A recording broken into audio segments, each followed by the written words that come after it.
Today's daf we're going to be learning is Ketubot daf Kupei. Today's daf is sponsored by Gail Lichten family in loving memory of her father's yurtzeit, Harav Avraham Shaul Halevi ben Yaakov. Okay, we're going to get started with the last chapter of Ketubot. Good opportunity to mention our siyum that's coming up. The registration is already up on our site. All the publicity will go out later today. We're going to have a great siyum as usual. It will be on Wednesday, next Wednesday evening. The usual time we usually have at 8:30 Israel time in the evening, and wherever that is where you live. And the program is I will teach the last daf. We have a lawyer from Yad Isha who's going to speak about she's going to compare two different piskei din, where in the courts nowadays, modern implementation of use of the ketubah in the courts, one where they did, one where they didn't use it. So that will be very interesting. And the third will be also something very special, which is Aviva Adler, who's been learning me for 7.5 years, is finishing Shas, and she will be doing a Sima Shas and speaking about her experience. So please join. That's the English siyum. If you live in Israel, there will be siyumim around the country, Tuesday night, Wednesday night, Thursday night, depending on where you live. Also, there'll be in Jerusalem, we're also going to have a representative from Yad Isha give the same shiur in Hebrew. We'll have Mirav Tuba Kahana will be speaking about Ketubah in Renana. Aviva will be doing her siyum also in Renana at the siyum live. So Modi'in, we have Yafi Clymer speaking, and the rest will be published later today. But Hashem, or maybe tomorrow. Okay. With that, we will start our last and very interesting parak, I would say. It's a bit of a different style, bit of a different feel to it. Even the language is somewhat different in this chapter. You'll see kind of funny things that you don't normally see anywhere. Anyway, we'll get through that as we get through the chapter. It's a chapter that the structure is very clear. Okay, we'll start now reading at the bottom of Kuf Dalet Amud Bet. Shnei dayanei gezeirot hayu b'Yerushalayim. There were two judges of gezeirot. Okay, gezeirot is usually when you make an ordinance, to basically, there's takana and gezeirah are similar, except the takana is usually something positive. Gezeirah is usually something negative, something basically trying to say, don't do something, so we're going to limit you, or something along those lines. We're going to have to see. The Gemara is not so clear on what dayanei gezeirot are. So, Shnei dayanei gezeirot hayu b'Yerushalayim. There were two dayanei gezeirot, Admon and Chanan ben Shalom. There were two of these judges in Jerusalem. One was Admon, one was Chanan ben Shalom. It seems clear that they lived at the end of the Second Temple period. So we're talking, this is an early Mishna, and then the whole chapter, really. Chanan omer shnei dvarim, Admon omer shiv'a. Chanan said 2 things, and Admon said 7. And they don't really tell you this, but the point of these 2 and 7, it's not that this is all they said, but they clearly caused an outrage when they did this, or got into a whole big argument with people. Here we're going to see that on the 2 issues of Hanan, the 7 issues of Admon, which is going to basically be the entire structure of our Mishnah, of our chapter. It's going to be the 2 things Hanan said, and then the 7 things Admon said. And there's always going to be a group of people or someone who disagrees with what they said. So it was controversial. Who these people are, who they argue with, is a very good question. In Mishnat Eretz Yisrael of Safrai, he does a whole very long introduction to this chapter, and he talks about that there's been all sorts of theories. Is this part of the debate? End of Second Temple period, we always think of the Prushim and the Tzukim, the Sadducees and the Pharisees. Is this part of that whole debate? And are they on one side, they on the other, and who's where? So because there's a lot of lack of clarity, and based on the academics have tried to figure out, well, look at what they say, and they kind of, some of their things seems to be like the Pharisees, some like the Sadducees. So what the theory that Safrai at least is leaning more toward is to say that they were possibly a third group entirely. They were part of a different group, and maybe that's why they're called dayanei gezeirot. They part of a different group of people that weren't fully part of the Prushim, weren't fully part of the Tzukim, and therefore had opinions that kind of went with both. They were their own independent group. And then again, there was friction between them and some of the other groups. So it's unclear, he says, whether this is really, I think the easy answer is to say, oh, this is part of the whole Prushit-Stuki conflict. He's not so clear about it. He says it must have some crossover, but it doesn't really seem to be like the classic Sadducees, Pharisees issues. So now we're getting into the first case, and the first case is Chanan. The first two are going to be Chanan and then Admon. Husband goes abroad, and the woman wants food. Right? She says, he didn't leave me any food. Chanan omer, tishava basof velo tishava b'tchila. Very ambiguous wording. She should swear at the end, but she needs to take an oath at the end, but she doesn't need to take an oath at the beginning. What is beginning? What is end? So Rashi explains. The end, tishava basof, kishe yishmeu bo shemet, when she hears that eventually he died abroad. V'tavo ligvot ktubata, when she goes to get her ketubah, she should swear that she didn't keep any of the money of the husband's in payment for her ketubah. And then we're talking about the ketubah payment. So when it comes to the tchila, if she's just getting mizonot, she doesn't need to take an oath. And this we've seen before. Now mizonot, it's you're desperate to get your mizonot. It's urgent, right? We don't start making you go to court and take oaths and all that. Right? So therefore, she doesn't need to swear for the mizonot, but she does when it comes to the ketubah if he eventually dies. But it's weird, the Mishna doesn't say anything about dying. And in fact, the Rambam explains the Mishna otherwise. The Rambam says, Tisha B'Sov means when the husband returns. And why would she need to take an oath? Well, we don't really know if the husband left her food or not, right? So when he leaves and leaves her behind and didn't leave anyone in charge of giving her food or anything like that, she can get mizonot without making any sort of claim, right? Without having to take an oath. She can just say, he didn't leave me food, I get my food. But if he returns and he says, what are you talking about? I left you money for food. And she says, no, you didn't. Then when there's a counterclaim against her, right? When he's not there, there's no counterclaim and he left her. So we're going to make it easier for her. But if he comes and gives a counterclaim and says, I left you money, then we're going to make her take an oath. We're still, now normally we say, the one who wants to take out money, the burden of proof is on them. But she doesn't need proof here, but she does need to take an oath. We rule in between. In order to make the woman's life easier, we do allow her to get her food, but only if she takes an oath. They disagreed. Now, it's an interesting group. This is called the Bnei Kohanim Gedolim, the sons of Kohanim Gedolim. If you remember, at the end of the Second Temple period, people were buying their way into the Kahuna Gedolah. And there were families that would buy for one son after the other, right? They were wealthy, they could afford it. And they weren't always the best characters, although it's unclear in this Mishna if they're good or bad. And, we should, anyway, unclear. But remember who these Bnei Kohanim Gedolim are at the end of the Second Temple period. And often they're tzdukim. So if you want to say there's some connection, they seem to be tzdukim. Or often the Kohanim were from tzduki families. The Bnei, right, we just had that in Yom Kippur, where they make him swear that he's going to do it the right way, and then they cry and he cries because they had this whole lack of trust. But there was a lack of trust because they were often tzdukim, and the tzdukim had a whole different opinion about how to go into the Kodesh Kodeshim. So the Bnei Kohanim Gedolim disagreed with him. That's the group in this case that's disagreeing with Chanan, and said, no, she has to take an oath also at the beginning. So whether you translate that as mizonot or whether you translate that as when the husband is not there. Amar Rabbi Dosa ben Hirkunus kedivreihem, Amar Rabban Yochanan ben Zakkai yafe amar Chanan lo tishava ela b'sof. And now we get people taking sides. We now jump to the Yavna generation after the destruction of the temple. And then we see that the debate continued. Okay, so it was this early Mishnah that the debate continued through the later generations. And we're going to see this throughout the chapter where there's going to be this disagreement between Admon or Chanan and a group of people. And then there are going to be people who take sides, not always one who takes sides there and one who takes sides there, sometimes just to one side. But clearly these were they seem to be big debates because they're not only spanning one generation, but even more. Uramini. First, the Gemara is going to have some issues with the language. dayanei gezeilot hayu b'Yerushalayim. There's a source that says there were 3 judges of gezeilot and not gezeirot.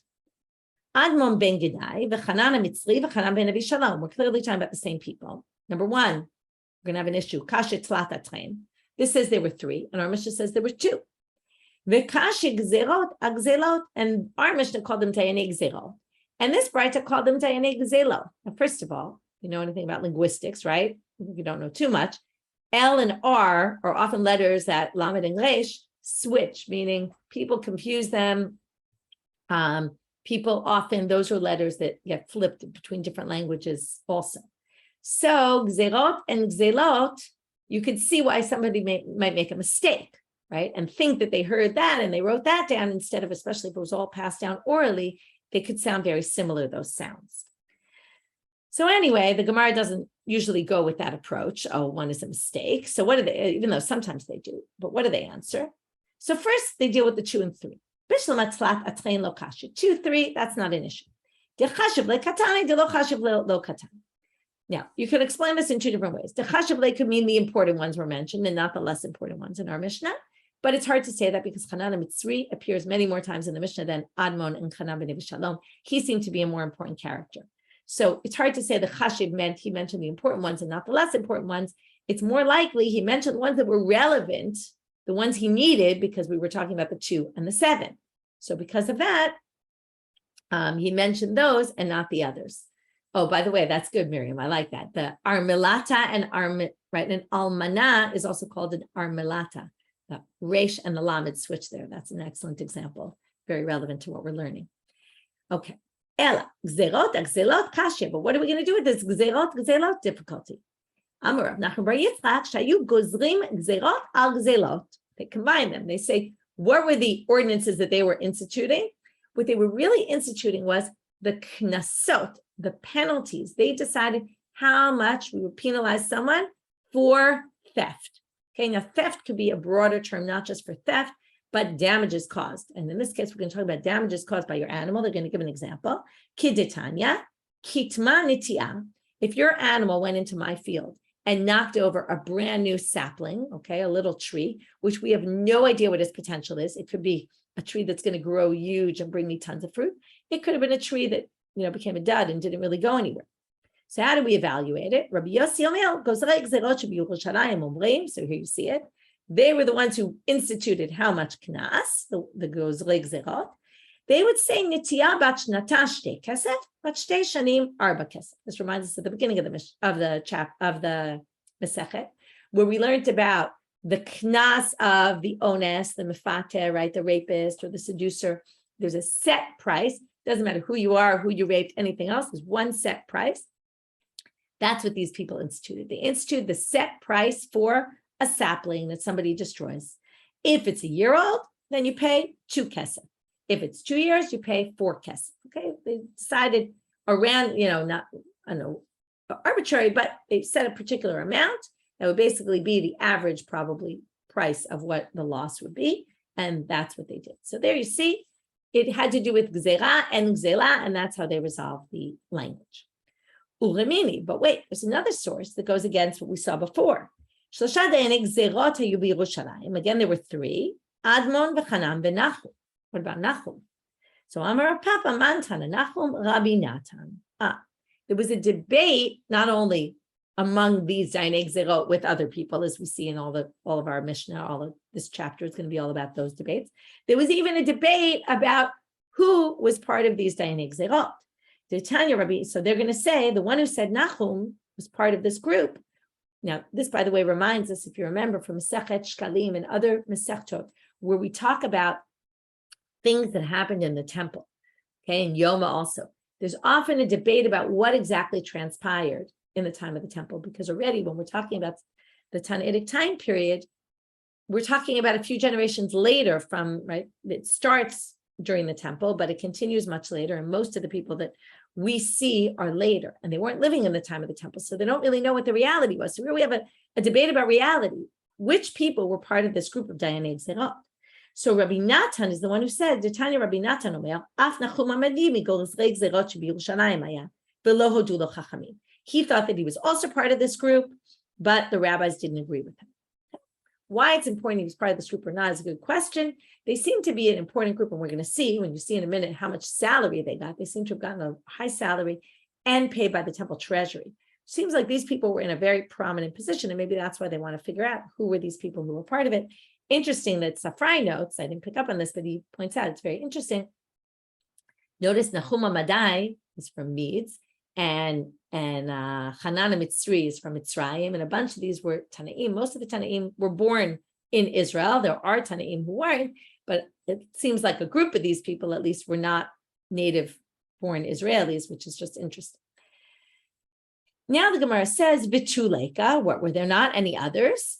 And they bring this source, Hamar Rabbi Pinchas, Hamar Rabbi Yoshaya, 394 batei dinim hayu b'Yerushalayim. It's possible this is a bit of an exaggerated source, and you'll see why in a minute.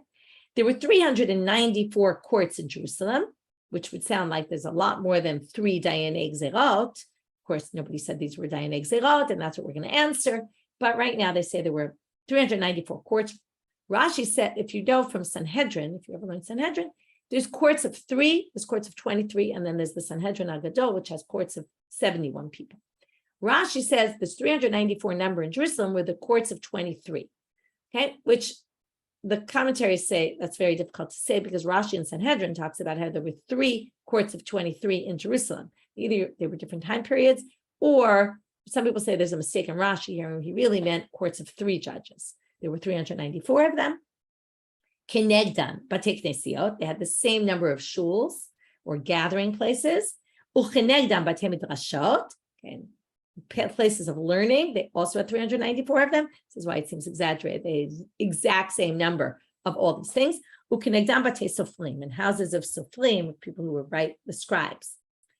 So how do you relate to this? Well, they answer very simply, dayanim tuvahavu, there were lots of judges, but the kamrina, what we were talking about though, were unique judges, al gozrei gezeirot kamrina, this specific type of judge. Amar Rav Yehuda Amar Rav Asi, gozrei gezeirot shebiyerushalayim hayu notlim scharan 99 maneh mitrumat halishka. This is a very interesting line. They would take for their salary 99 maneh. Now remember, maneh is 100 zuz. Okay, this also goes back to the beginning of the Masechet, how the Betula gets 200, and a non-virgin gets a maneh, 100. These people, and maybe in comparing it, why is that important? Because that number was the amount of money a woman needs to survive for the year, 200 zuz generally. These people, their salary was 9,900 zuz. That's a huge amount of money. Now, the question is who it's split between. Was it split between these 3 dayanei gezeirot? Some people claim that we're talking about the 394 courts and that they were split between all those people, and then everyone really didn't get a lot of money at all. It's unclear exactly how many times we're splitting this and how much salary they actually got. But the simple reading seems to be saying that they got a ton of money. It was which would then show, again, it was a very prominent job, which is why they're trying to figure out who are the people who were part of this small group of rabbis. Even though you see in our Mishna that they were debating with other people, and the whole chapter is going to show that not everybody even agreed with them about all the things they said. And the second interesting thing is mitrumat halishka. They got paid by the temple treasury. It was a job temple treasury would cover the cost of. Right? Most jobs weren't covered, although we'll talk about tomorrow all sorts of things that came out of the temple treasury. Lo ratzu. So now this statement that they brought before continues. If they didn't want, mosifin lahem, which sounds like if they didn't want to do the job, and it wasn't enough money, which sounds crazy, because especially if you understand it was a lot of money, well, mosifin lahem, you can even raise their salary. This might remind you, this always stuck in my head anyway, in Masechet Shkalim, there were the people who had the secret for how to do the Ketoret and how to do the Lechem HaPanim, and then there was a whole thing, they didn't want to pay them enough money, and then basically they went to find they said, fine, don't hire us, go find someone else. They couldn't find anyone else, and then they ended up doubling their salary in order to convince them to come back to do it. So it sounds very similar, right? They don't want to do it, so pay them more money. To which the Gemara says, what are you talking about? Lo hatzu atu b'lashiaskin. What are we talking about? People who are trying to make money off the system, that they be, trying to raise the price? Lo safku. And what it meant is, if it's not enough for them to support them, again, this would seem to say maybe they really didn't get a lot of money. Even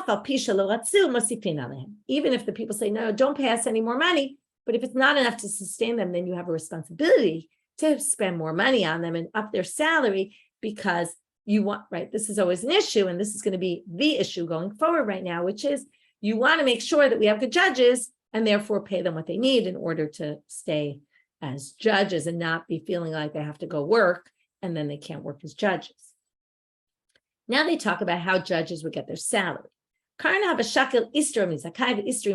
He would take a coin from one side, a coin from the other side, vidain lahudina. So he would basically say, oh, you have an issue, so come to court, each of you pay, and that would be my salary. And then he would judge. How could he do this? You can't take money from the people who you're judging. That's shochat, that's bribery. Maybe bribery is only when you don't take from both sides and you only take from one side. That's the whole thing of bribery, right? You're taking a bribe from one side, not the other, and therefore you're going to favor one side. But right? You might end up judging like that person. But but he won't pervert justice because he's taking from both sides. But that can't really be because but even in that case, is it permitted? No. It says in a brayta, the pasuk shochat lo tikach, don't take bribes, is actually unnecessary. Why? Because if it's to say don't take from one side so that you end up judging favorably that side, it already says don't pervert justice, right? Don't lean to one side. So you don't need shochat lo tikach. Obviously, if you're going to take from one side, that would be perverting. That would cause you to pervert justice. Lean toward them, and that would basically be wrong. And therefore, you don't need the pasuk shochat lo tikach. So, what's the pasuk coming to teach you? Which basically means, right? Even if you're taking the money to rule in his favor and rule in his favor, which basically is going to balance itself out and neutralize. But even that is forbidden, and that's why we have the pasuk Amra Torah v'shochat lo tikach. So we're back to Karna. How did he take from both sides? Isn't that bribery? To which the answer, it all depends how you're taking it. If you're taking it as a bribe, of course that's forbidden. But Karna b'torat agra v'shakil, he was taking it as a salary, right? For example, you go to a mediator. What's the mediator going to do? He's going to charge both sides, right? And then he's going to mediate. That's fair. That's his salary.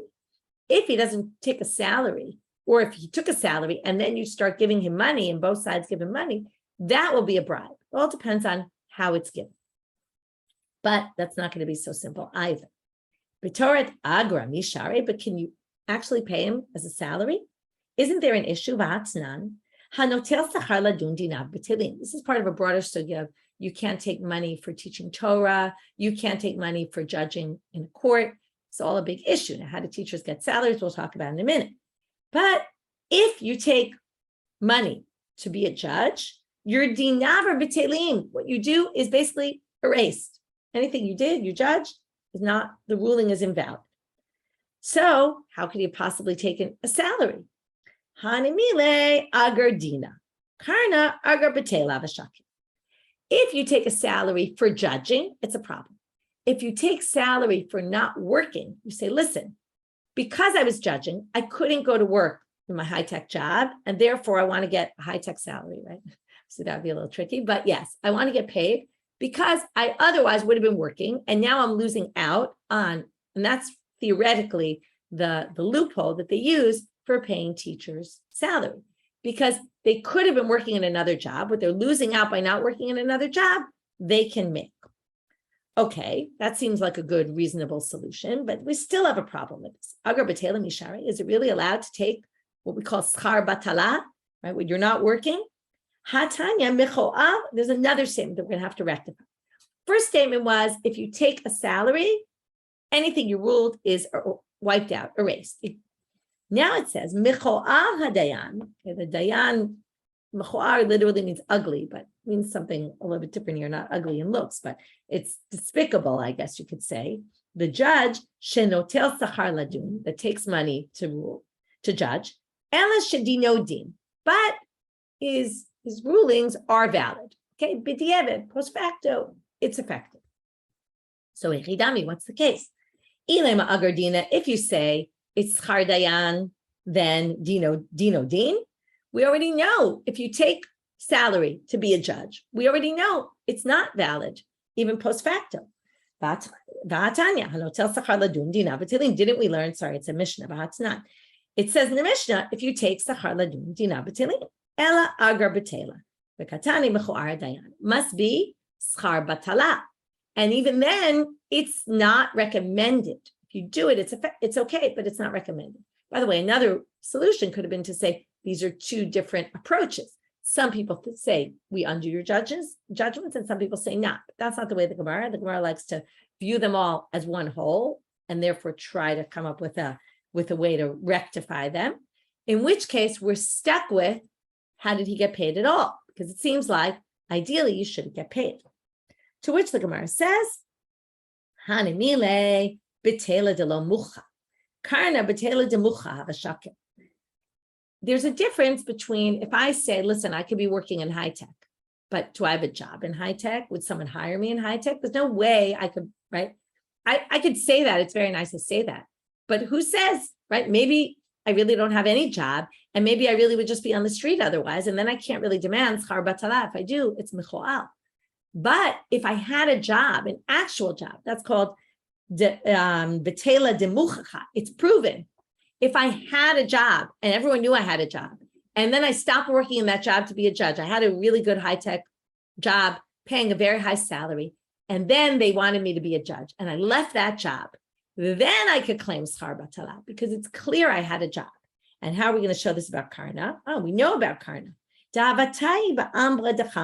What was his job? He wasn't in high tech. He was a wine smeller. He would smell the wine and determine whether the wine was spoiled or not. He had a job, a regular job. So because of that, and they paid him for it, and therefore he was able to get schar batala.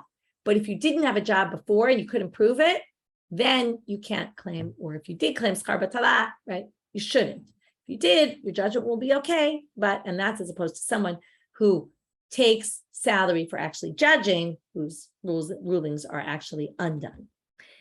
And we give another example of someone else. When they would say, listen, we need you to judge us. Go find someone to take the water out of the well, and then I'll judge you because I have a job. If you find someone to replace me on my job, then I'll go and rule, and I'll be your judge.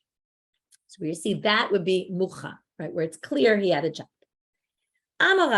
From here on in, we're now going to be discussing and through into tomorrow's daf, all the dangers of bribes. Okay, very interesting sugya, and it really goes, right, we know bribes, okay, don't take money. Right? If you're a judge, don't take money. If you're in public office, right, don't take bribes. We all know it's unfortunately a big issue. But what they're going to show now is it's much more than just that.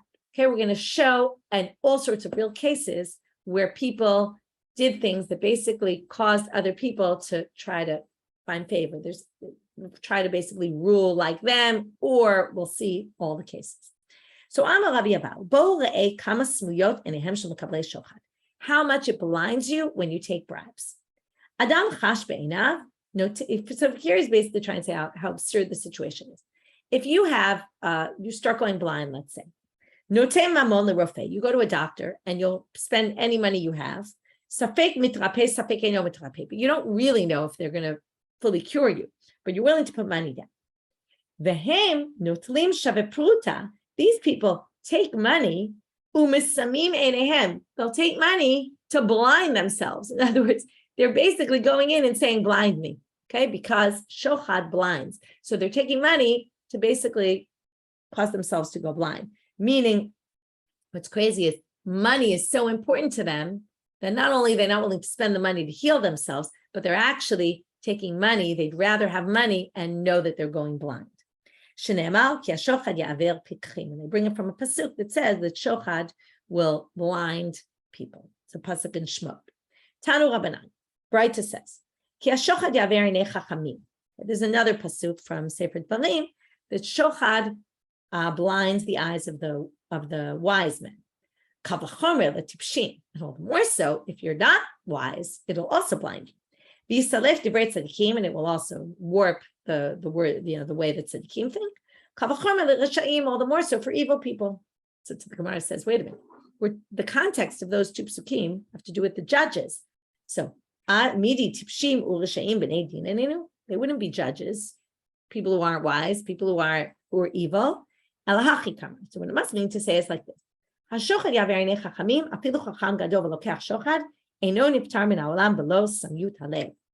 Basically, if you're a wise man and you take a shochad, eventually you won't be so wise anymore. It will cause you to have blindness of the heart. The Yisalef Divrei Tzadikim, moving now to Amubet, Afilu Tzadik Gamor V'lokach Shochad, even if you're a super righteous person, if you take a bribe, you'll ultimately lose your mind. Ki'ata Rav Dimi Amar, Darash Rav Nachman Bar Kohen, Mai Dichtiv Melech B'mishpat Yamid Haaretz V'ish Trumot Yaharsenu. It says in a pasuk, it's a pasuk in Mishlei, the king in his judgment will uphold the world, and in Ish Trumot, the person who takes money, like a kohen who takes gifts, Yaharsenu will destroy the world. Im domeh dayan lemelech. So what does this mean? If a judge is like a king, she'eno tzarich leklum, he's self-sufficient and therefore he doesn't need any money. Yamid eretz, because of that, he won't take bribes and he will help the world to keep going. Im domeh lekohen shemechazer al hagranot. But if he's like a kohen who takes gifts, again, you see they're a little against the kohanim here. Yaharsenu. A judge who takes gifts like kohanim, where they seek out gifts, that's a person who's basically going to destroy the world because he'll destroy justice. Right? This is showing how important justice is in society. That if justice is warped, it ruins society. Amal Rabba Bar Rav Shila. Hi, Diana. Now we're going to start with all sorts of. Okay, so that's the concept. First, we got the concept down pat, which is what are the dangers of shochad? Okay, what's the concept behind it? It blinds you. You can't see clearly. It will cause the destruction of the world, basically, because there's no justice. We don't have a real society. Society will kind of end up destroying itself. Now, Amar Rabba Bar Shila, hi, dayanei, is now going to give examples. And this is a bit of an extreme example. If you have a dayan, deshalil she'ilta, he borrows something from you. Okay, borrows your animal to use, okay, or borrows your oven, or borrows whatever it is. Pasul lemei dandina. He can't rule in a case where you're the plaintiff or you're any of the sides. Why? Because he might be partial to you because you've done him a favor by loaning him something. Well, that's only if the judge himself doesn't have anything to loan you. But if you loan him things and he loans you things and it's all equal, basically, or kind of equal, then it's not like he'll show you favor because then you have an equal relationship. It's not like he's done some favor for you. But now they say, wait a minute. Rava borrowed from the house of Bar Merion. And they never borrowed anything from him. And apparently he ruled in a case where they were they were there. So what did they answer? This is an interesting answer. Why did he borrow things from them? He wanted people to think highly of them. Okay, imagine you live near the president and the president borrows things from your house. Right? That puts you in a certain place in society. You say, oh, I lent eggs to the president last week. He ran out of eggs in his house. I gave him some eggs, and look at me. So the reason why Rava borrowed was to basically up this person in society. But it's not because it wasn't like he got a favor. He was really doing something good for them rather than them doing something good for him. It's an interesting way of looking at it. Amarav, my time at the shuchta. What's so bad about shochad? Like, how does it work that it's so bad?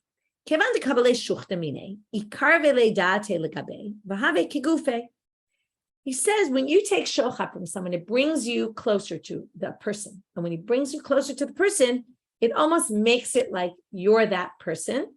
And you never want to go against yourself, right? Rule against yourself. And therefore, the other person becomes like yourself. And therefore, you never want to rule against them. And you're going to find favor. You're going to try to favor their side. My shochad, where do we get that from the word shochad? Shehu chad. What's the etymology? They're darshaning it anyway. Shochad, shehu chad, that they are one. Okay, so when you give me a bribe, we become as one. Amarav Papa. You should never judge someone who you like, someone who you're close with, or someone who you despise. If you have pity on them, you'll never find reason to go against them. So again, you'll be biased. If you hate them, you'll never try to go out to bat for them and try to rule toward their side. Because obviously a judge is always thinking, what can I think?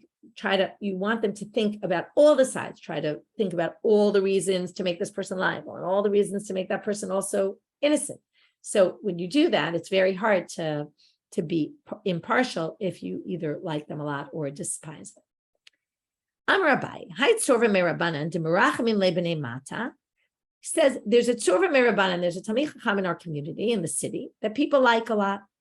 But lav mishum demale tfei, it's not because he's a good person and people just like him.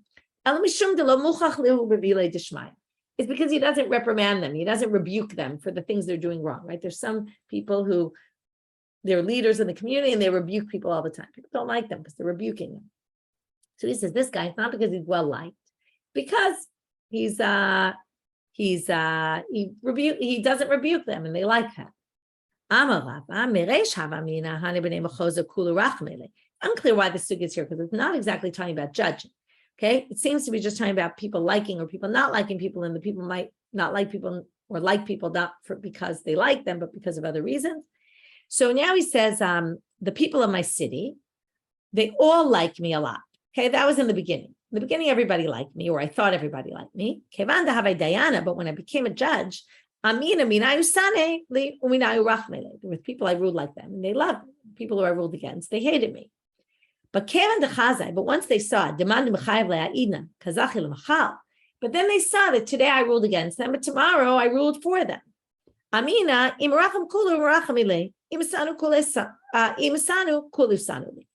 I said to myself, well, then already people start hating and liking me specifically because of one ruling or another, because I ruled so many people and I ruled them a number of times. And I would go sometimes this way, sometimes that way. They realized I was an honest person.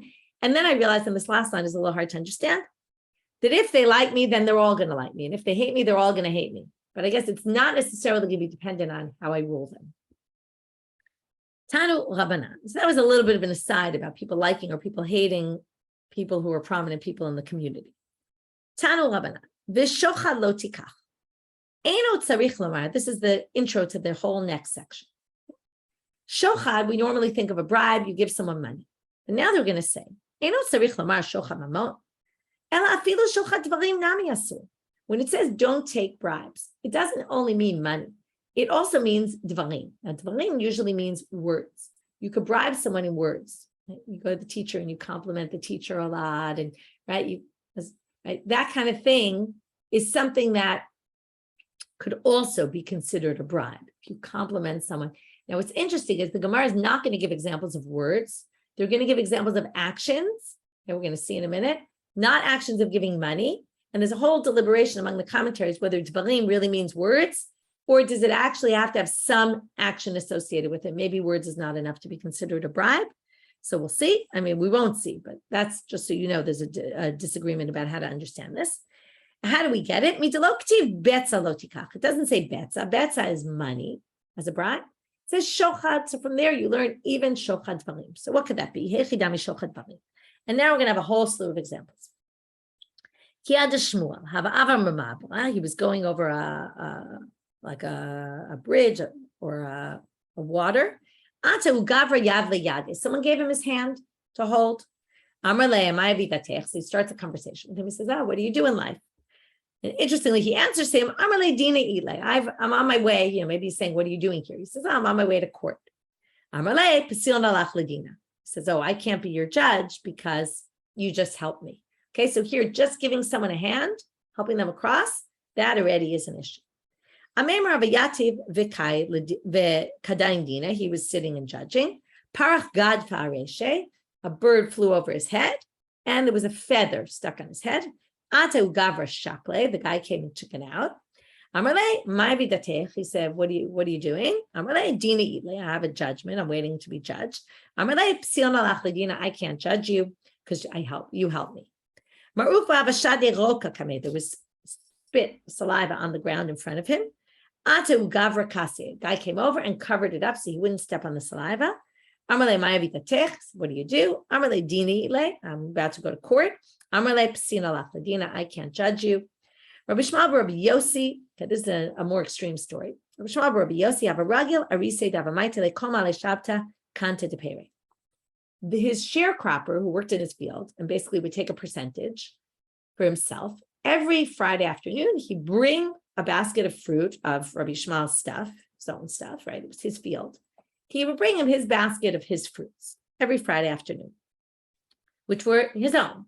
Yom echad aitalei b'chamsha b'shabtai. One day he came a day early, and he brought it on Thursday. Amalei, Mishna ida. Rishmal said to him, "What's different today?"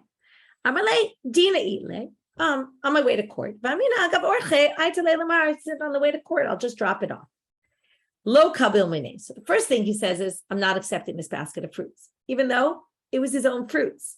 Second thing he says is, even though I'm not even accepting this, I can't judge you because you just tried to do a favor for me. Otiv zuza de Rabbanan. He set up a different pair of judges. Whole question, why pair? Don't you need 3 judges or 1 mumche?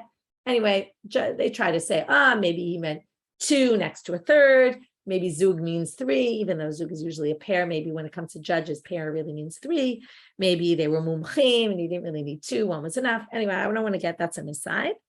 But he set up a pair of judges instead of him, and they ruled him. But in the meantime, he was still there watching the judgment. And while he was sitting on the side, he starts thinking of all these things that his sharecropper could have claimed. He's thinking, if he wants, he could say this. Meaning, as he's listening to the judgment, he's already clear in his head. This is why it messes with your head, this kind of thing. He's already thinking only the sharecropper side and thinking, what could he rule? What could he claim? He realizes, he says, blast out the souls of those who take shochad. I didn't even take, number 1. And if I took, I'd be taking something that was my own. It was my own basket of fruits. And yet, look at what it did to me, right? If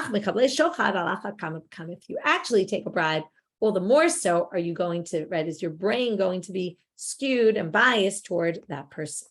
We're going to see a few similar stories to this. Rabbi Shmuel bar Elisha, they're all the same structure. He was a Kohen, and they brought him the first shearings of their sheep. That goes to the Kohen, but they brought it specifically to him.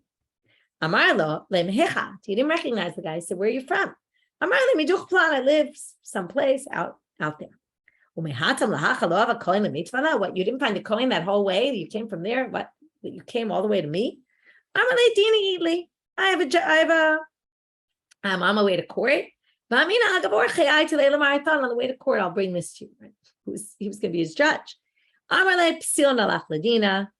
1, I can't rule you for you, and lo kabel minei. He wouldn't accept the gift either. By the way, this reminds me, my daughter in elementary school had this yoetzet, guidance counselor, helps the kids with having issues of all sorts. And I was having a conversation with her once, and she said to me, I think someone brought a gift into her and she wouldn't accept it. She said, I don't accept gifts in any way, shape, or form. I don't want to be biased toward any of my students, right? She had a really clear policy. And then I said to her, this is the daf that you need to learn, and you'll see all the things. You'll see exactly what you believe is all in this daf. So now, same as the previous story, he sets up a pair of judges. Amar, in the meantime, he was listening. Amar, he said, he could say this, he could say that. Amar, and then he says, blast out the souls of those who accept bribes. Mani shalom natalti. Vim natalti shali natalti, right? I could have taken what was mine because I'm a Kohen. I would deserve the reshit gaze. And yet, right? And yet I was already biased. Now we're going to start a story of Rabbanan, which we'll only finish tomorrow. A very interesting story. Have to wait for the interesting parts tomorrow. Rabbanan aitelehu gavra kanta de gildane de bei gila. He brought him these little fish, a basket of little fish. He said, what are you doing? What's your story? I'm going to court. Lo kabel he wouldn't accept the gift. Said, and I can't rule you. Amarle dina demar lo beina kibule lekabil mar de lo laminan mar mikruve bikur. He said, fine, so don't rule me, but at least accept this gift so that I can fulfill my mitzvah of bikurim, of bringing the first fruits. It's a little bit weird. Titania. Now, why? What does it have to do with bikurim? Well, it says, Ish ba mibal shalisha, vayaveli ish Elohim lechem bikurim, esrim lechem solim, v'karmel b'tziklono. In Sefer Melachim, it talks about they brought Elisha this bread of bikurim. Elisha ochel bikurim ave. He wasn't a Kohen that he could get the bikurim, right? The bikurim go to the temple, and then they go to kohanim. And even if he was a Kohen, there was no temple that they were, right? There wasn't, he wasn't allowed to eat the bikurim. He wasn't in Jerusalem. You have to be in Jerusalem to eat the bikurim. He wasn't in Jerusalem. So he couldn't eat the bikurim anyway. So this is a total aside. If you bring a gift to a Talmid Chacham, it's like bringing bikurim. Obviously, it wasn't bikurim, but he wanted to at least give him a gift. I'm not willing to accept it. I wasn't willing to accept it originally, but now that you're telling me it's just bikurim, I'll accept it.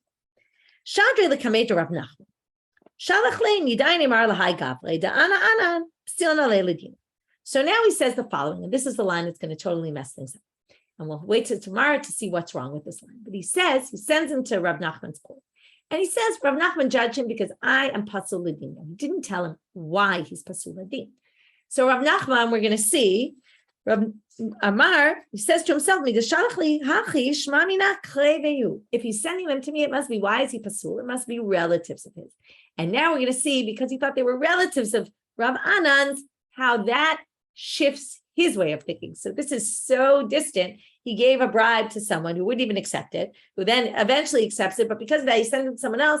And when he said, right, you have to be so careful with what you say, he said, well, I can't rule. He immediately assumes his relatives. And we're going to have to see tomorrow what happens as a result. Wishing everybody a good day. A lot of food for thought, especially in the society we live in, where bribes, unfortunately, are very rampant and people, leaders, abusing their power. It's very rampant, unfortunately. So very interesting stuff to think about. Obviously, it's not just nowadays.